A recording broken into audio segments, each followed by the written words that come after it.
My name is Cassandra, and I'm 34 years old. I spent 15 years trying to outrun my past, change my city, my name, even my voice. But 3 nights after moving into my new cottage by the sea, I woke up to find a child's crayon drawing on my wall, the same one I made the day before my father disappeared in that fire. And this morning, another one appeared, signed with his name. I'd spent most of my adult life trying to forget where I came from. The city had always been loud enough to drown out the whispers of my childhood, the ones that crawled through my memories at night. But lately, even skyscrapers couldn't block out the ghosts. So when I found the listing for a tiny seaside cottage on the edge of Windermere Bay, I thought fate was offering me a clean slate. The cottage stood on a small hill, half hidden by wind-swept pines and overlooking a restless stretch of ocean. It was old, maybe a century or more, with whitewashed walls that had faded to a soft ivory. The moment I stepped inside, it felt still. Not empty, exactly, but waiting. The floors creaked under my shoes, and the air carried a faint scent of salt, old books, and something else, something like turpentine. Mabel, the landlord, greeted me with a warm smile that showed years of laughter. She was the kind of woman who made you feel at home before you even unpacked a box. "It's been empty for years," she said, brushing her hands on her apron. "The last tenant moved out before I could even remember their name. You'll have the place all to yourself." That was all I needed to hear. I wanted quiet. I wanted isolation. I wanted to breathe without feeling like the past was waiting behind every corner. I filled the next few days with ordinary things, unpacking boxes, rearranging furniture, choosing where to hang my art. The cottage had good bones, even if it carried the weight of time. I kept the decor simple: muted colors, soft yellow lamps, linen curtains that swayed in the sea breeze. But what I loved most were the blank walls. Smooth, pale, untouched. A perfect canvas for the art I promised myself I'd start again once I felt ready. By the third day, I began noticing a faint smell of paint in the mornings. At first, I thought it was left over from Mabel's touch-ups. The house had been empty for a long time, after all.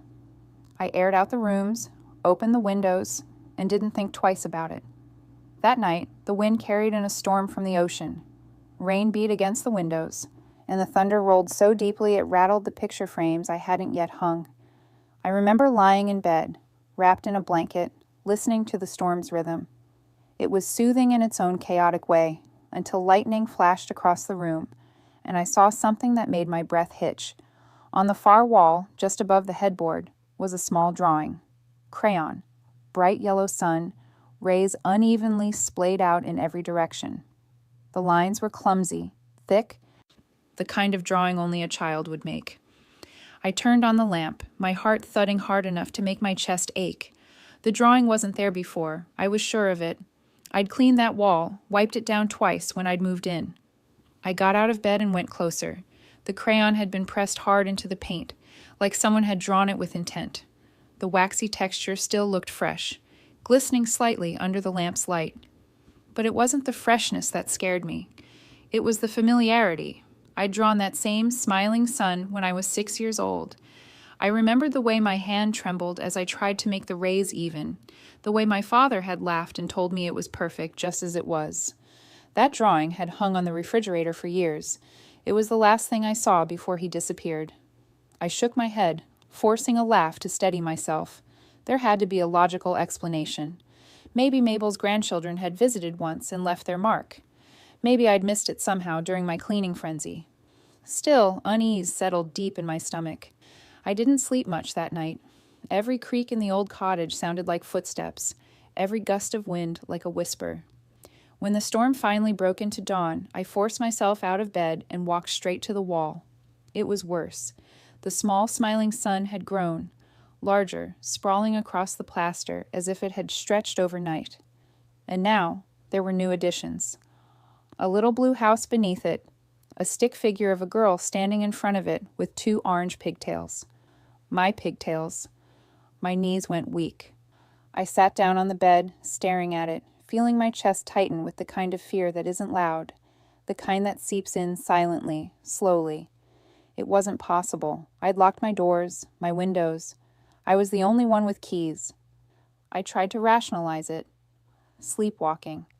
Maybe I had done it myself in some strange, half-conscious state.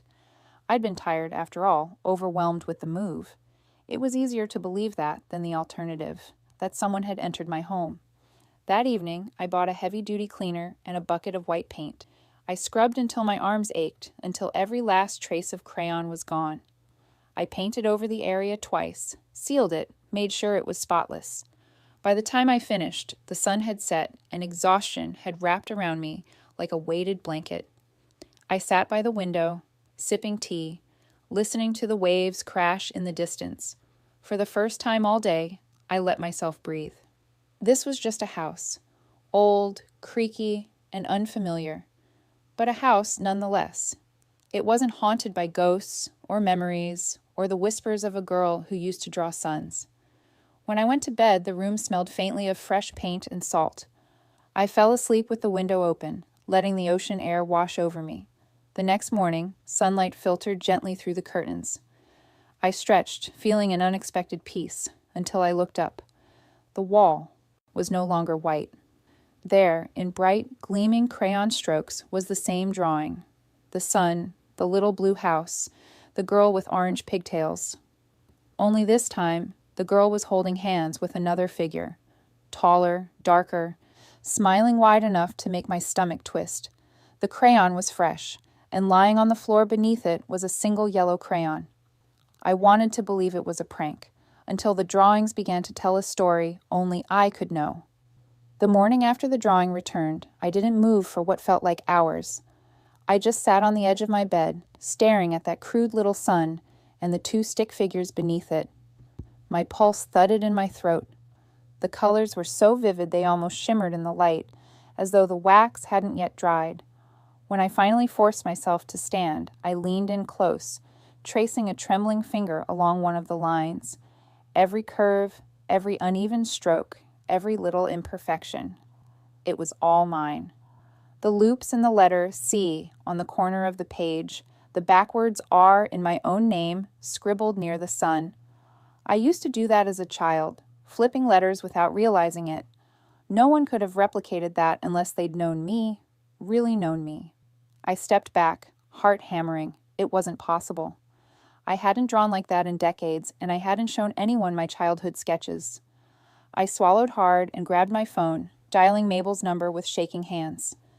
"Mabel, it's Cassandra," I said, my voice unsteady. "I think someone's been inside the cottage." There was a pause on the other end, then her calm, grandmotherly tone.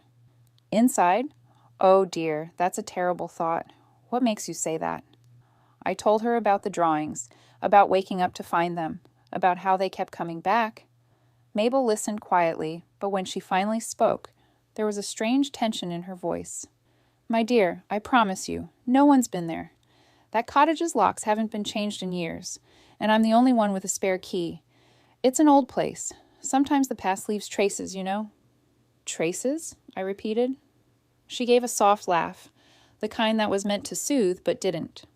"Oh, you know, old paint showing through, walls breathing memories, that sort of thing." I wanted to argue, to tell her that walls don't breathe, that crayons don't move on their own, but I held my tongue. She was kind, and she meant well. Maybe I did sound paranoid. Maybe exhaustion was making me see what I wanted to see. Still, that night, I locked every window, every door, even the small latch above the kitchen sink. I set a chair against my bedroom door and slept with the lights on. The next morning, the drawings had spread. Now, the living room wall carried a scene, rough sketches of trees, clouds, and a small house with crooked windows. It was my childhood home. I'd know that roofline anywhere, the same uneven slope my father always promised to fix. But in this drawing, the house was surrounded by jagged red lines, flames. My breath hitched. That fire had consumed everything when I was 9. They said it was an accident. Faulty wiring, the investigators claimed. But even as a child, I knew something wasn't right. I remembered smoke thick as fog, the sharp scent of burning paint, and the sound of my mother screaming my name. My father had gone back inside for something and never came out. Or so they said. I hadn't talked about it in years. I'd buried it, tucked it away in the same corner of my mind as the nightmares that used to wake me screaming. I pressed my palm against the wall, half expecting it to burn my skin. It was cold. But my stomach twisted as I realized one small detail. The figure standing in the window of the burning house wasn't faceless. It had eyes, 2 black dots staring out through the flames. And beneath the drawing, scratched in faint blue crayon, was my name. I stumbled back and grabbed my phone again, this time hovering over the number of my childhood best friend, Lacey. I hadn't spoken to her in nearly 10 years, but she was there that night. She was the last person to see my father alive. I didn't press call. Not yet. My fingers trembled too much to even hold the phone steady. The day passed in a fog. I tried to paint to distract myself, but every time I lifted a brush, I saw that burning house in my mind. The smell of wax lingered no matter how many windows I opened. By nightfall, I felt as though I was being watched, not from outside, but from within the walls themselves. That evening, I walked through the cottage slowly, inspecting every room, the hallway, the kitchen, the bathroom, clean. But when I turned the corner into the living room again, my heart dropped. The drawings had changed.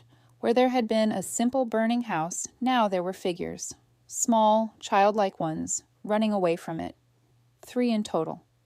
One had long orange hair, another had a ponytail. The third, standing apart, was engulfed in red crayon flames. I pressed a hand to my chest, trying to steady my breath. It was a story, my story. Someone, or something, was showing me that night all over again. I thought about Mabel's words, about the walls holding memories. Maybe that wasn't just an expression. Maybe the house really did remember. Maybe it was trying to tell me something. But if it was, I didn't want to hear it. I went to bed that night with every light in the house blazing. My exhaustion eventually won, dragging me down into an uneasy sleep filled with smoke and flickering red light. Somewhere between dreaming and waking, I felt it, the faint sound of scratching. Not loud, just a soft, rhythmic scrape, like wax dragging across plaster. My eyes flew open, and my heart began to pound. The sound came from the corner of the room. I turned my head slowly, afraid of what I'd see. There, on the wall opposite my bed, the crayon was moving, by itself, a piece of yellow wax, sliding across the wall in quick, jagged lines. It was sketching something, the outline of a figure, and even in the dim light, I could see the details forming. The curve of a head, the arms, the long strands of orange hair. Me. I couldn't move, couldn't breathe. The crayon kept going, faster now, as though guided by invisible hands. A second crayon rolled into view, red, tracing lines that bled into the yellow ones. Fire. It was drawing me on fire. I scrambled out of bed, the blanket tangling around my legs, and stumbled backward into the hallway. The scratching stopped. The air hung still, heavy, electric. I stood there for several seconds, my body shaking, waiting for something to happen. A whisper, a knock, anything. But there was only silence. Then softly, almost tenderly, I heard it. A child's giggle from inside the bedroom. When I told the police what I saw, they looked at me like I was losing my mind. By the time the sun rose the next morning, I hadn't slept a single minute. Every time I closed my eyes, I saw that crayon sliding across the wall, scratching out my face in fire. The sound of it had lodged in my head, that waxy scrape, steady and deliberate.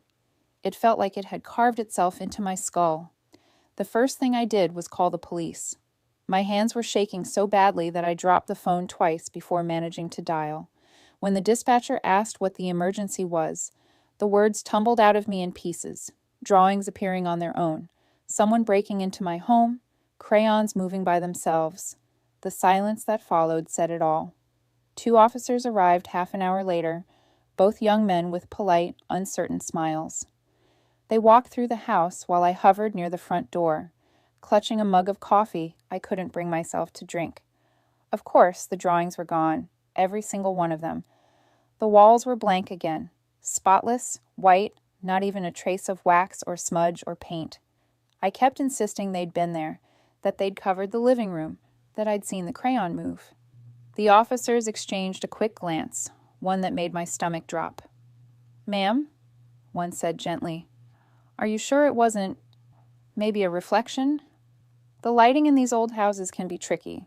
You said you've just moved in, right? I'm not imagining this, I snapped, sharper than I meant to. Someone's been in my house. Someone's been... Drawing, he finished, a hint of amusement flickering behind his polite mask. The other officer stepped forward. There's no sign of forced entry, Ms. Lorne. Locks are intact, windows too. You mentioned a recent move. It's not uncommon to feel unsettled, especially in an unfamiliar space. They left a card on the counter and told me to call if I saw anything suspicious again. Their tone made it sound like they didn't expect me to. As the door closed behind them, I felt an ache rise in my chest. I wanted to scream, to make someone believe me, but what could I say? That my own childhood art was haunting me? That crayons were coming to life? I sounded insane, even to myself. I decided I'd cover the walls again, permanently this time. Paint over everything until not a single speck of wax could ever show through. If I couldn't stop the drawings, maybe I could bury them. There was a small art supply shop in the center of town, Seabrook Studio, its window filled with brushes, frames, and watercolor sets. The bell above the door chimed softly as I walked in. The place smelled of linseed oil and old wood. Behind the counter stood a man in his mid-30s with calm blue eyes and paint-stained fingers. His name tag read Jonah. New around here? He asked with a friendly nod. I hesitated. Just moved into the cottage on Driftwood Lane. He smiled faintly. Ah, Mabel's place. Thought someone might have taken it eventually. That caught my attention. You knew it was empty? Small town, he said simply, arranging brushes into neat rows. We notice when a new face shows up. You're Cassandra Lorne, right? The way he said my name, too familiar, too practiced, made the hair on the back of my neck stand up. Yes, I said slowly. How did you know that? He looked up at me, expression unreadable. I used to know a girl named Cassandra Lorne. Years ago. She loved to draw suns and little houses by the sea. My stomach twisted. That's a strange coincidence. Jonah tilted his head. Maybe. Or maybe it's something more than coincidence. I tried to laugh, to brush it off. You must be thinking of someone else. I've never been here before. He didn't respond right away. Instead, he reached under the counter and set a box of paint tubes in front of me. For covering up old mistakes, he said softly. When I looked up, he was already turned away, rearranging canvases. I paid quickly, my palms slick with sweat. As I stepped outside, the sea air hit my face, sharp and cold, like waking from a bad dream, but I couldn't shake the unease curling in my stomach. That night, I poured myself a glass of wine and tried to paint, hoping to distract my mind, but my brush felt heavy, clumsy. I couldn't stop thinking about Jonah's words. She loved to draw suns and little houses by the sea. How could he possibly know that? I hadn't told anyone. I hadn't even painted in that style since I was a child. Maybe Mabel had mentioned it, I thought. Maybe she'd looked me up or talked to someone in town, but even that didn't feel right. The way Jonah had said it, it wasn't small talk, it was memory. As the night deepened, the wind picked up again. The cottage creaked softly, as if settling. I tried to focus on my brush strokes, but the sound of something shifting down the hall made me freeze. I turned off the music. Silence. Then, creak. The bedroom door. I stood slowly, my breath caught in my chest. The door eased open on its own, inch by inch, until it hung halfway ajar. The light from the hallway spilled into the darkness beyond, illuminating just enough for me to see what was written on the inside. In childish, uneven scrawl, scratched deep into the wood, were the words, "You left me behind." The room tilted around me. My fingers went numb. I stumbled backward, heart slamming against my ribs. The air felt heavier, colder, and then, for a moment, I swore I felt something breathe against the back of my neck. Soft, icy, like someone whispering without sound. I spun around, but no one was there. I slammed the door shut, shoved a chair against it, and spent the rest of the night on the couch, every lamp in the house burning. The words kept looping in my head like a broken record. You left me behind. Left who? My father? The life I'd escaped? The memories I'd buried so deep I could barely remember what I was running from. When I finally dozed off just before dawn, The light coming through the window was gray and cold. My neck ached and my head throbbed. I turned over, desperate for another hour of sleep, and then froze. There, resting neatly on the pillow beside me, was a single crayon. Yellow. Old. The paper label faded and peeling. I knew that brand instantly. Little Artist Crayons. The same set my father used to buy me, discontinued years ago after the factory fire. The wax felt warm in my hand. I thought the past had burned away with that house, but my own words betrayed me. After finding that crayon on my pillow, I stopped pretending it could all be explained away. The logical part of my mind kept trying to wrestle back control.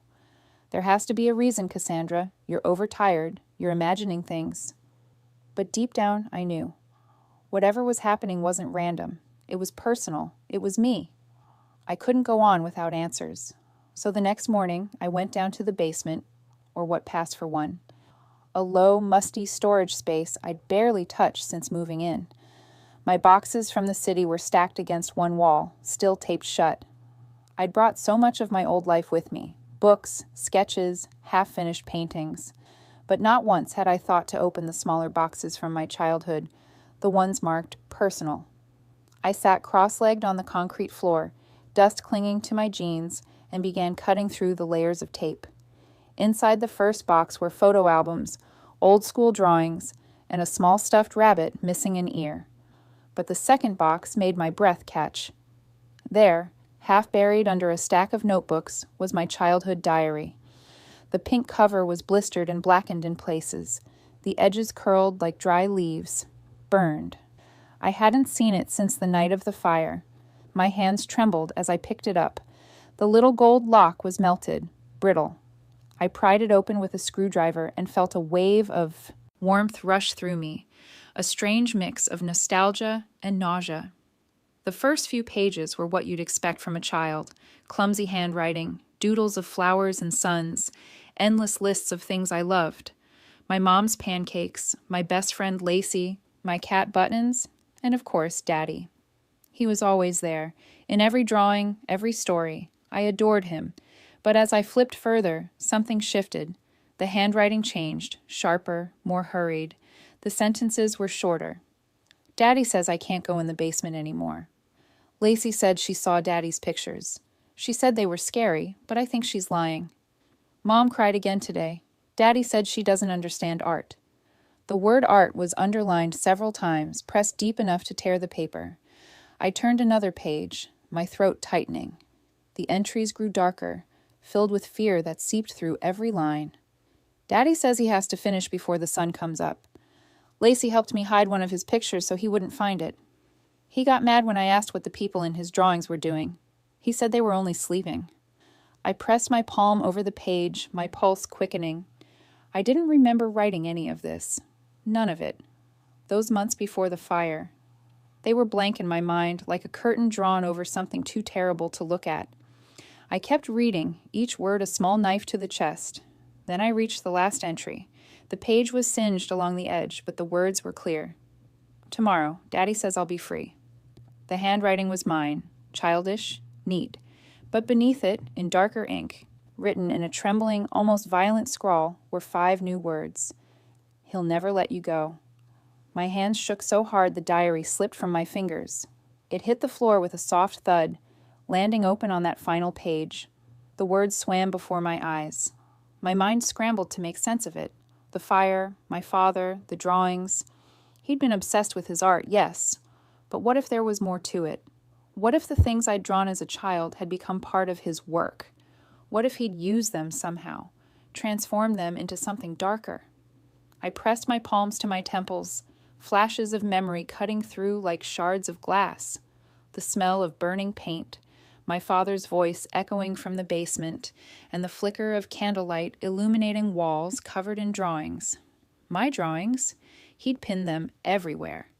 The same crude suns, the same stick figures, the same houses, all of them transformed into grotesque, adult versions of what I'd made.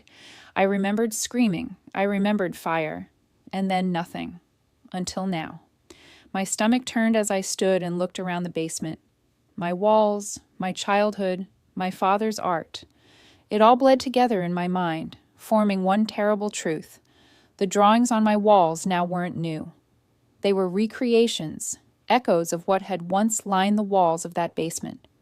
I stumbled upstairs, clutching the diary to my chest, my heartbeat hammering so loudly it drowned out everything else. I needed air. I needed light. When I reached the kitchen, I dropped the diary onto the table and backed away from it like it might bite. Every instinct screamed at me to burn it, to destroy every page before the words could spread like a disease. But something, some invisible hand, kept me rooted in place. I wasn't done yet. The house wasn't done with me. The day dragged on in slow, nauseating waves. I tried to distract myself, washed dishes that didn't need washing, folded laundry twice, but I could feel it. The same energy, that electric hum in the air. It was as though the house itself was holding its breath, waiting for me to notice something. By evening, I did. It started small, a faint line on the mirror above my dresser. At first I thought it was a smudge, the kind that happens when your fingers graze the glass. But when I leaned closer, my breath fogging the surface, I saw the truth. It wasn't a smudge, it was wax. Crayon. Bright orange. I stepped back, every nerve in my body tensing. The mark grew, slowly, almost imperceptibly, as if invisible fingers were dragging the crayon across the glass. Line after line appeared, deliberate and sure. I wanted to run, to scream, to throw something, but I couldn't move. I just stood there, watching. The lines formed a small, crude stick figure, the same as always, but this time it wasn't smiling. One of its hands held something, a small rectangle with jagged edges. It took me a moment to understand what it was. A match. Wax glistened in the soft light of my bedside lamp. My reflection stared back at me from behind the figure, pale, wide-eyed, trembling. For a moment, the stick figure almost seemed to move, the crayon glinting like a flame about to ignite. The air smelled faintly of smoke. I took one step back, then another. The floorboards groaned under my feet, and in the stillness, from somewhere deep inside the house, a voice, faint, childlike, almost tender, whispered, "Don't let him burn me again." I needed answers, and there was only one person who might remember. Lacey. After the words appeared on my mirror, I didn't sleep for nearly 2 days. I sat in the living room with all the lights on, the diary open beside me, rereading the same page until the ink seemed to bleed. My childhood handwriting stared back like an accusation, daring me to remember. I knew I couldn't face this alone anymore. There was only one other person alive who might still know the truth, Lacey. I hadn't spoken to her since my mid-20s. Life had pulled us in different directions, but honestly, I think I just wanted to forget she existed, because she was a walking reminder of everything that happened before the fire. Still, when I typed her name into a search bar, my hands trembling, it didn't take long to find her. She was still in our old hometown, same county, same side of the river. I stared at her profile photo, pale, drawn, with the same deep-set eyes I remembered from childhood. It was strange seeing the adult version of the girl who'd once braided my hair and helped me sneak candy into class. I didn't give myself time to think. I hit call. It rang 6 times before she answered. "Hello?" Her voice was lower now, older, but I recognized it instantly.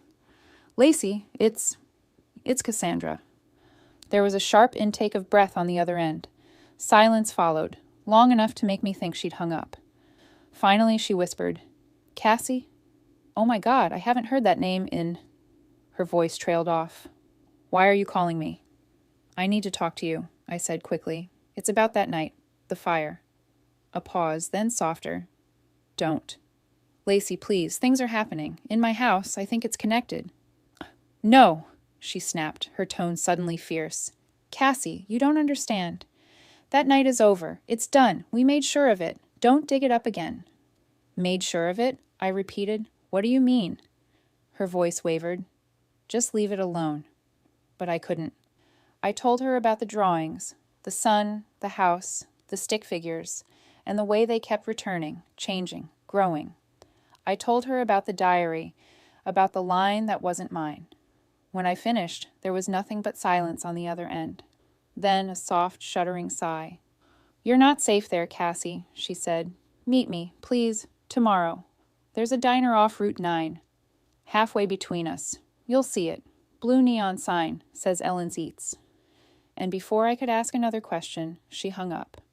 The next day, I drove through steady rain, my nerves fraying with every passing mile. The countryside blurred into muted shades of green and gray, the road slick beneath my tires. My hands gripped the wheel too tightly. I kept glancing at the back seat through the rearview mirror, convinced I'd see something, or someone, there. By the time I reached the diner, the rain had slowed to a drizzle. The sign flickered, half dead, buzzing faintly.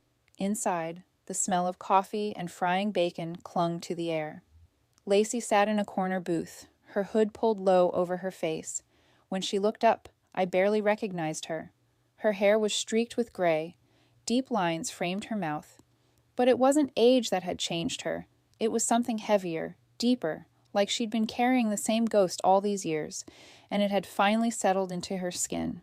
"Cassie," she breathed, forcing a small, broken smile. "You look just like your mother."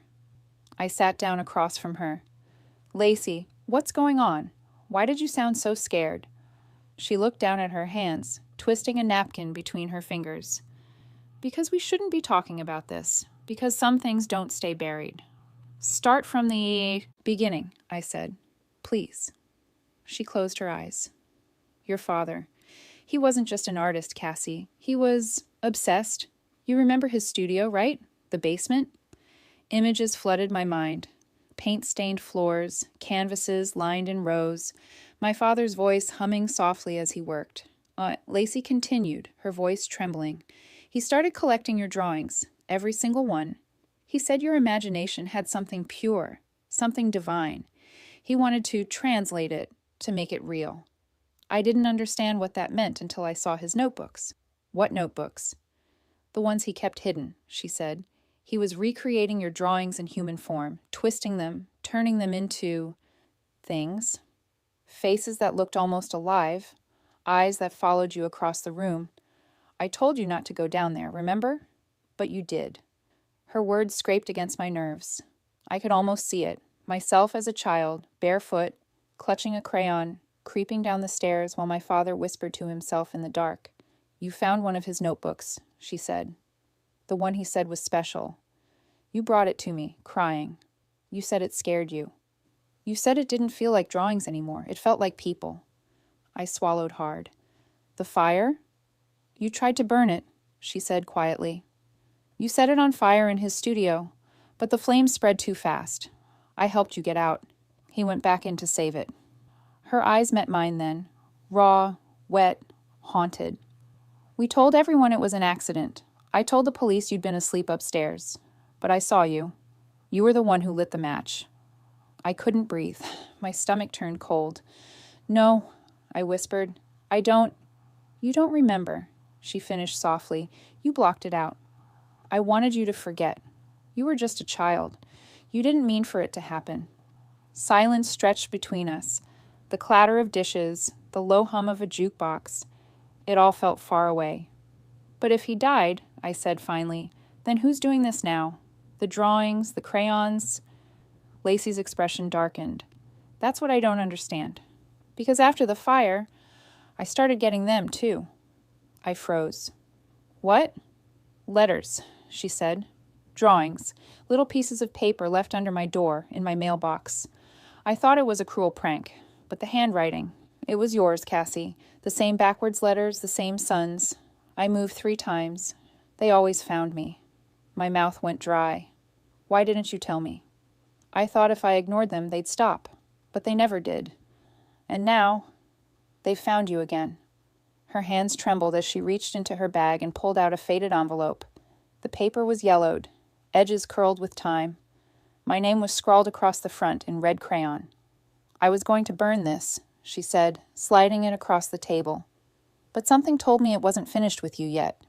I stared at it for a long moment before opening it. Inside was a single sheet of paper. My breath caught in my throat.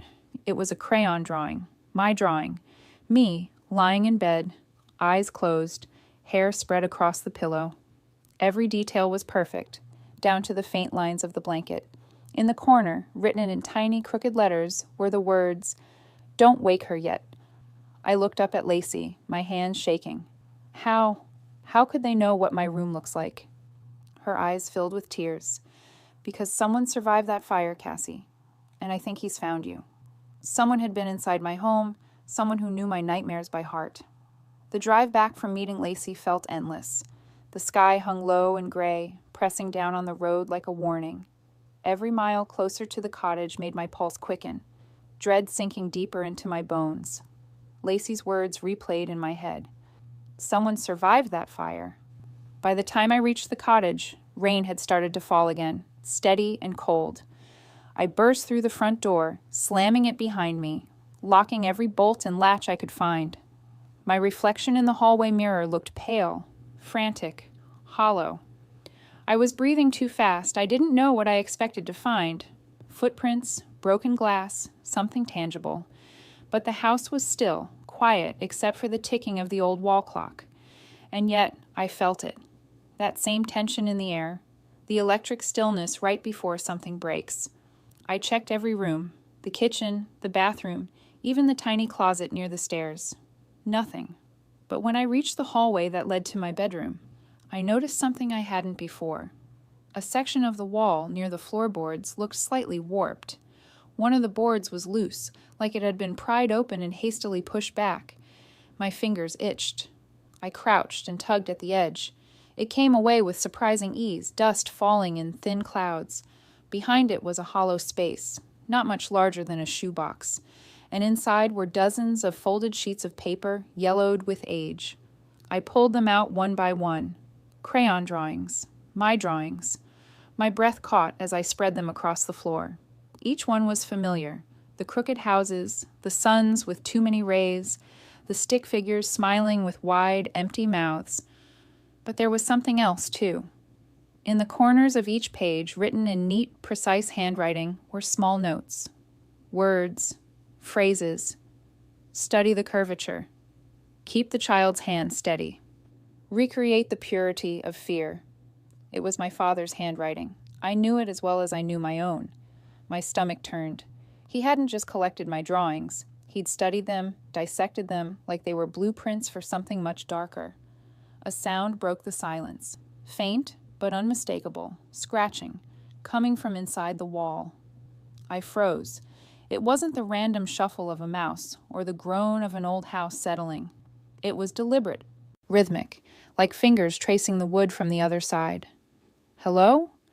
My voice trembled as soon as I spoke. The scratching stopped. Then softly, something shuffled deeper within. A whisper followed, too faint to make out words, but close enough that I could feel it vibrate through the floorboards beneath me. My whole body went cold. I stumbled back, heart hammering so hard it drowned out everything else. I grabbed the loose board and jammed it back into place, my breath coming in ragged bursts. Whatever was behind those walls, I didn't want to know. A knock on the front door nearly sent me to the floor. I turned slowly, every muscle tensed. Another knock, gentle, steady. When I opened the door, Mabel stood there, umbrella in hand, smiling as though she hadn't just scared the life out of me. "Cassandra, my dear, I was in the neighborhood and thought I'd check in. You haven't been answering your phone." I blinked, trying to compose myself. I've been busy. Why are you here?" "Oh, just making sure everything's all right." She stepped inside before I could stop her, shaking rain from her coat. "You look pale, dear. You've been getting enough rest?" Her concern sounded genuine, but something about her expression, too curious, too intent, made my skin prickle. As she moved toward the living room, I noticed her hands. Faint streaks of red and blue smudged across her fingers. Crayon. "Have you been painting?" I asked, my voice sharper than intended. She froze. "What?"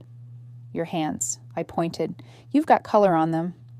Mabel looked down, startled, then rubbed them against her coat. "Oh, that! My nephew, Jonah. You've met him, haven't you? He's been helping me restore some of the properties around town.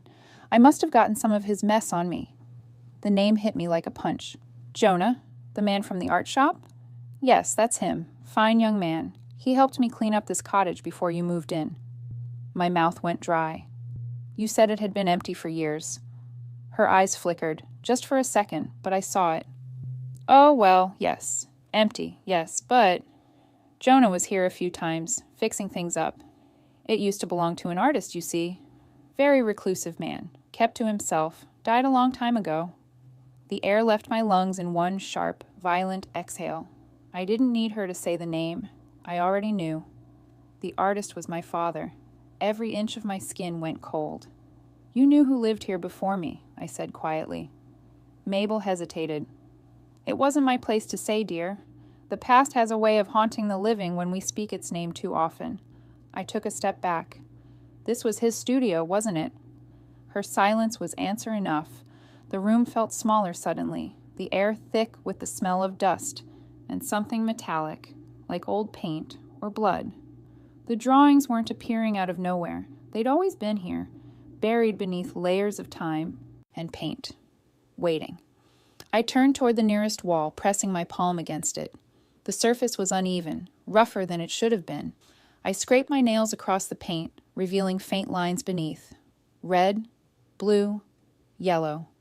I grabbed a scraper from the kitchen and began tearing through the layers. Paint chips fell like snow around me. Underneath, colors began to emerge, childish, familiar strokes. A sun, a house, stick figures. My father's careful notations scrawled in the corners. "Cassie, stop," Mabel whispered, her voice trembling now. "You don't want to see—" But I couldn't stop. I ripped through more layers, faster, desperate, horrified. My breath came in short gasps. The entire wall was alive beneath the surface, my drawings, my childhood, trapped under years of silence. And then, at the very center, I uncovered something different. Letters, words, painted not in crayon, but in thick black strokes, each letter jagged and heavy. "Welcome home, Cassie." The room spun. I stumbled backward, the scraper clattering to the floor. Behind me, Mabel gasped softly. When I turned, her expression had changed. Her smile was gone. Her eyes looked distant, almost mournful. "I told Jonah you wouldn't stay away forever," she said quietly. The lights flickered. Somewhere deep inside the walls, the scratching started again. This time, it was louder, closer. "I thought I'd been a survivor, but I'd been a participant." Mabel's words rattled inside me long after she left. I sat in the center of the hallway, surrounded by fragments of torn paint and dust, staring at the words on the wall. "Welcome home, Cassie." It didn't feel like a message. It felt like a signature. For the first time since moving into this house, I didn't want to sleep. I didn't want to close my eyes. I paced from room to room, every creak of the floorboard sounding like a breath, every shadow stretching like a hand reaching toward me. I needed answers, not riddles. The next morning, I went to find Mabel. Her house sat at the end of the lane, tucked behind overgrown rose bushes and a rusted gate that screamed when it moved. She opened the door before I even knocked. It was as if she'd been waiting. "Cassandra," she said softly, "I thought you might come." "You knew," I said, my voice shaking. "You knew who lived in that house before me. Why didn't you tell me?" Her face fell, all pretense gone. "Because some truths do more harm than good." "That's not your decision to make," I snapped. "Tell me, Mabel, who was he?" Her lips pressed into a thin line. For a moment, I thought she wouldn't speak, but then she sighed, her eyes glistening. "Your father," she whispered. "Your father lived there." My heart stopped. "That's not possible. He died in the fire." She shook her head slowly. "No, he survived. Barely. The flames took half his face, burned his lungs. He was never the same after that. He came back here a year later, called himself an artist reborn. Said he'd been given a second chance to perfect his vision." I stepped back, dizzy. The room tilted around me. "How do you know all this?" "I was there," she said quietly. "He rented the cottage from me under another name. Said he needed isolation to create. I didn't know who he really was until I saw the drawings." "My drawings," I whispered. She nodded. "He said they were his muse. He painted them over and over again. The suns, the houses, the girl. He said he was painting from memory, recreating innocence. But what I saw in those paintings, She shivered. They weren't innocent anymore. I pressed my hands to my face. And Jonah? How is he part of this? Jonah was close to him, she said. He called your father Uncle Eli. When your father disappeared, Jonah found his journals, pages of sketches, notes, confessions. He's been obsessed ever since. He believed your father's work was unfinished. A sick chill spread through me. He's trying to finish it. Mabel's silence was the only answer I needed. I left without another word, barely aware of my own steps. My thoughts felt jagged, spinning faster than I could process. My father was alive, had been alive, had lived in the same house I now called home. I could still feel his presence in the walls, in the smell of wax and paint that never truly went away. By the time I reached the cottage, the sky had gone the color of bruised steel. The wind off the ocean whipped at my hair, carrying the faint tang of salt and smoke. I climbed the stairs to the attic, the one place I hadn't explored yet. The door creaked open into a space thick with dust and old air. The single window was cracked, light spilling through in thin, ghostly ribbons. Canvases leaned against every wall, all draped in white cloths. I hesitated before pulling one down. Beneath it was a painting, unfinished, but horrifyingly familiar. My face, not as I was now, but as a child, eyes too wide, smile too forced. But what stopped me cold were the hands in the painting. They weren't mine. They were large, rough, masculine, my father's hands, painted as though they were guiding the child's fingers over a canvas. The longer I stared, the more I felt the eyes of that painted girl shift, following me. My stomach knotted. I reached out, brushing the edge of the frame. The paint was still slightly tacky, as if it had never fully dried. That was when I heard footsteps behind me. I turned sharply. Jonah stood in the doorway, his expression calm, but his eyes glinting with something unreadable. "You shouldn't be up here," he said. "How did you get in?" I demanded. He shrugged. "You didn't lock the back door. You never do." My pulse spiked. "You've been here before." He didn't deny it. Instead, he walked slowly toward the painting, his gaze tracing it like someone admiring a Xiaoma sacred relic. "Beautiful, isn't it? He captured you perfectly." I stepped back. "You knew my father." He smiled faintly. I knew his genius. He saw what others couldn't, the connection between innocence and creation. He said a child's imagination was the purest form of truth. My stomach churned. "You mean exploitation? He used me." Jonah tilted his head. "He collaborated with you. You inspired him, Cassandra. You still do." That's when I saw it, the glint of yellow sticking out of his jacket pocket. A crayon, the same brand, the same faded paper wrapping. My voice cracked. "You've been putting the drawings on the walls." Jonah's smile didn't fade. "Not just me. The house remembers him, and it remembers you. He told me what to do, left instructions in his journals, said the project wasn't complete until you came back to finish it." I felt the air around us drop, cold enough to sting my skin. "He's dead," I whispered. Jonah's eyes flicked to the painting. "Is he?" The word sent a tremor through me. The light from the window dimmed, flickering like a dying bulb. Somewhere in the corner, a canvas fell to the floor with a dull thud. Jonah turned his head slightly, listening to something I couldn't hear. "He's close," he said softly. "He never really left, you know. He's been waiting for you." I could barely breathe. "Get out," I said. Jonah didn't move. "You should be proud, Cassandra. You were always his favorite creation." The attic felt smaller, the air thick, heavy. I backed up until I hit another covered canvas. My trembling fingers lifted the edge of the cloth, and I froze. Behind it was another painting. Not finished, but I recognized it instantly. Me, standing in this very attic, wearing the same clothes I had on right now. Painted? Waiting? Jonah's smile widened. He knew this moment would come. My pulse roared in my ears. "You're insane." He stepped closer, his voice dropping to a reverent whisper. He called it the return of the muse. Said once you saw the final piece, you'd remember everything. Something moved behind the painting. A faint rustle, then another. "Jonah," I whispered, "what did you do?" He didn't answer. His eyes flicked toward the canvas again, wide and shining with awe. And then it came. A voice, soft but unmistakable, whispered from behind the painting. You were always my masterpiece. The sound wasn't in the air. It was inside me, inside the walls. I screamed.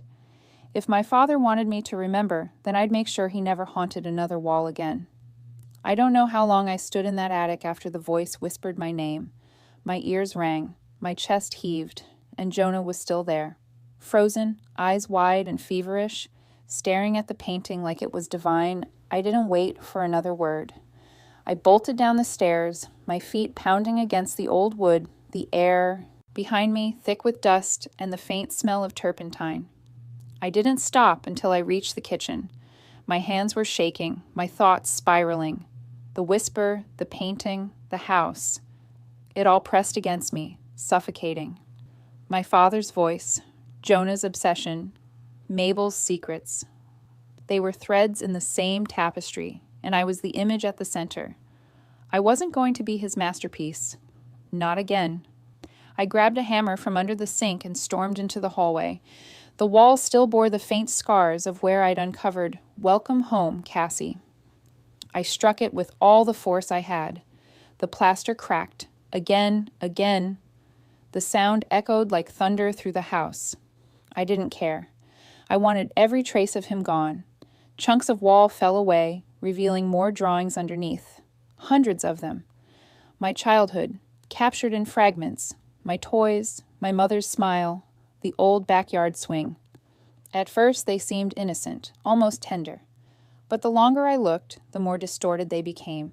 Faces twisted into grotesque smiles, toys that looked like screaming mouths, my mother's eyes hollow and black. Every memory I'd once loved had been reshaped into something monstrous. I tore through the next wall, my breath ragged, my arms aching. Beneath another layer of wallpaper, more drawings, this time painted directly onto the wood itself. My name written over and over in different colors, different handwriting. My father's looping cursive mixed with my childlike scrawl. I smashed through it. Behind the last panel, my hammer hit something metallic, hollow. I clawed at the remaining plaster until I uncovered a small rusted door embedded in the wall, a compartment. I pried it open, splinters biting into my palms. Inside lay a small wooden box. My heart hammered as I lifted the lid. Old crayons, faded, wax cracked with age, matches bundled with twine, and beneath them a stack of film negatives, curled and brittle with time. I held one up to the light. My breath caught in my throat. It was me, sitting cross-legged on the floor, drawing. In the background, barely visible, was a shadowed figure watching. My father. I flipped through the rest, image after image of me at that same age, always drawing, always watched. Sometimes the figure was closer, sometimes just out of frame, but he was always there. Something inside me snapped. I grabbed the box and hurled it onto the floor. The crayons scattered across the tiles, rolling like tiny colored ghosts. I reached for the matches. "Cassandra, stop!" Jonah's voice cut through the air. He was standing in the doorway, his expression panicked but still disturbingly reverent. "You don't understand what you're doing." "Don't I?" I spat, striking a match. The flame flared to life, bright and sharp. He took a step forward, hands raised. "This isn't just your past. It's history, his work, your drawings. They mean something. You're destroying his legacy." I let out a bitter laugh. "My childhood isn't his legacy." "He loved you," Jonah said softly, almost pleading. "He saw the beauty in your fear. He called it truth. He wanted the world to see." I lunged at him. The match flickered dangerously close to his sleeve. "Don't you dare speak for him," I shouted, my voice breaking. "He ruined everything. He took what was pure and turned it into this." Jonah grabbed my wrist and we struggled, the match dancing between us. "You're just like him," he hissed. "You destroy what you can't understand." I pushed back, screaming. "Then let it burn." The match slipped from my fingers and hit the floor. For a moment, time froze, a single flicker of light between us. And then the fire caught. The dry wallpaper ignited instantly, racing up the wall like it had been waiting for a reason. Jonah stumbled backward, shouting, trying to smother the flames with his jacket, but the fire spread too quickly. The air filled with smoke, thick and suffocating. The heat roared to life, devouring the drawings, the walls, everything. I didn't think. I grabbed Jonah by the arm and dragged him toward the door. He coughed violently, his protests muffled by the roar of the blaze. We crashed through the entryway, just as a beam collapsed behind us. Outside, the rain hissed against the fire, steam rising in thick waves. I fell to my knees in the mud, gasping for air, watching the flames consume the cottage. The smell was unbearable. Wood, paint, wax, burning memory. Every color I'd ever drawn with, melting together into black smoke. Jonah lay beside me, dazed, muttering something I couldn't hear. I didn't care. My body trembled, my clothes soaked through, but for the first time in years, I felt something like release. The cottage burned for hours. Mabel arrived at some point, umbrella clutched tight, her face pale as she stared at the inferno. "Cassandra," she whispered, her voice trembling. "What have you done?" I stood, unsteady but resolute. The heat radiated against my skin. "I ended it," I said simply. "He's gone now." Mabel's eyes filled with tears. "Some things don't die, dear. They just change form." I turned away from her and watched the fire reach its peak, the roof caving in with a thunderous crash. Sparks flew upward, swirling into the storm clouds. It was chaos and peace all at once. I could almost see him in the flames. His silhouette, his brush raised one final time, painting his own destruction. When it was over, when only embers remained, I stepped forward. The air was thick with ash and rain, the earth soft beneath my feet. The house was gone, every trace of it, except for one small patch near the foundation.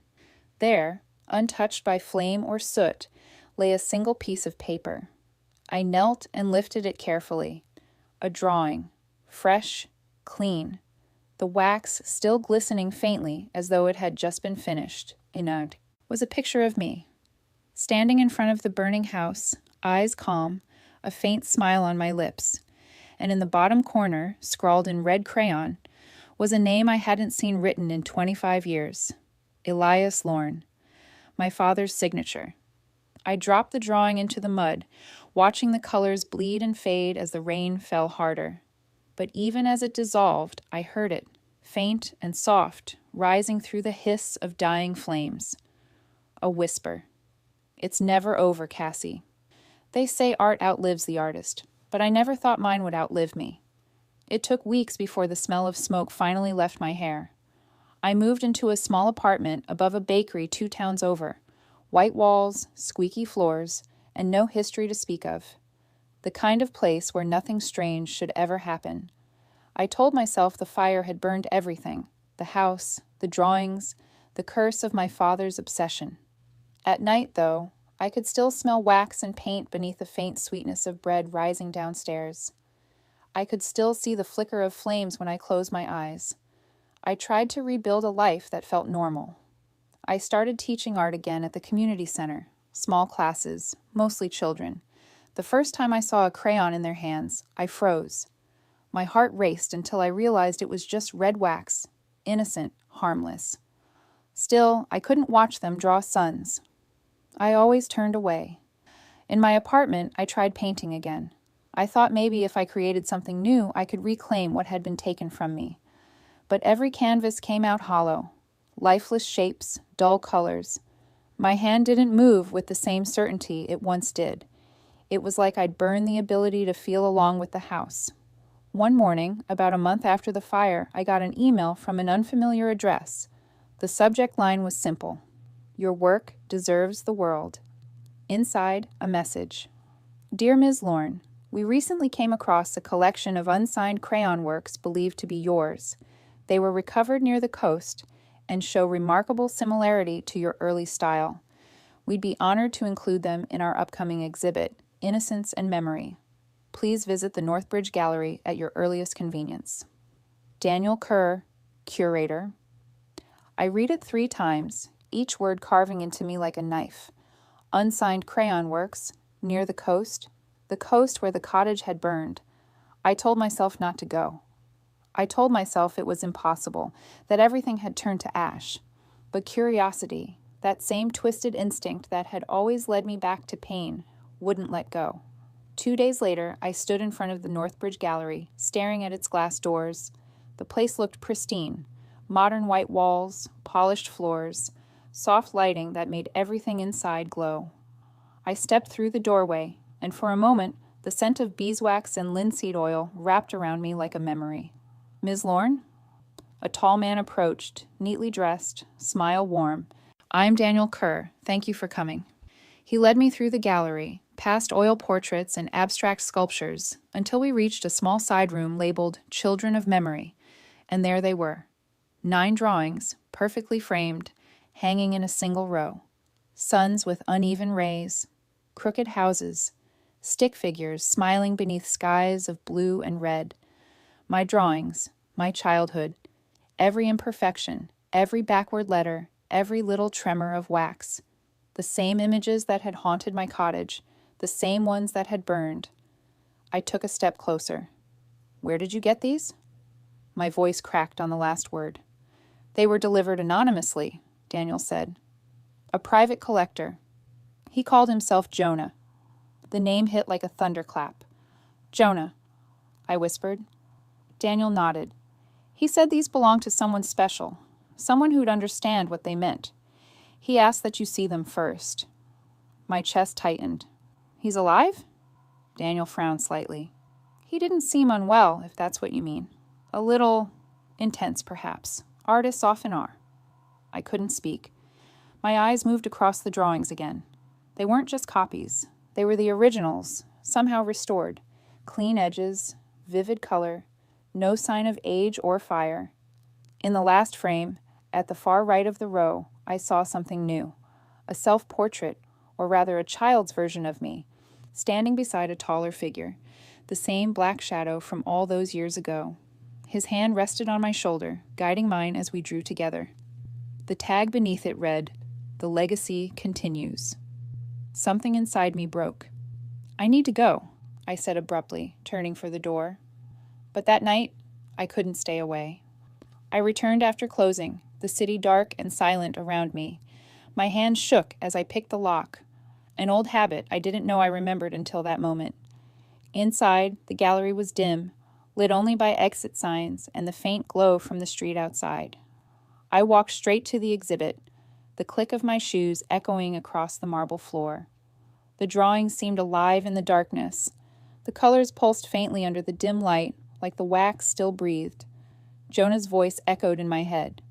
He wanted the world to see. Not this world, not anymore.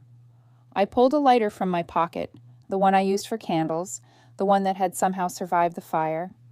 I hesitated for a single heartbeat, then flicked it on. The flame trembled, small but steady. I held it to the bottom corner of the nearest frame. The paper caught instantly. The fire spread quickly, devouring the drawings one after another.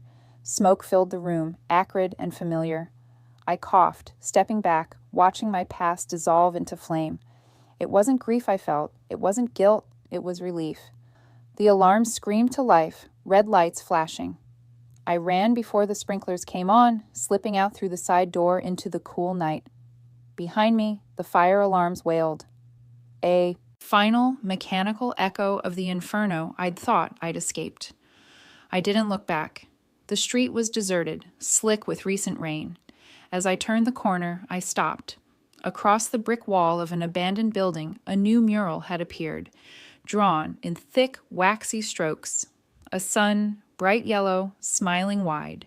Beneath it, a small stick figure with orange hair stood next to another, taller, darker, the same pair from my childhood.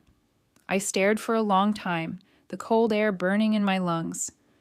The rain hadn't touched the wax. It gleamed fresh. I whispered, "You'll never have me again." The smile on the sun seemed wider than before. I walked home in silence. My clothes smelled of smoke again, and my hands were stained faintly with ash. The bakery downstairs had already closed.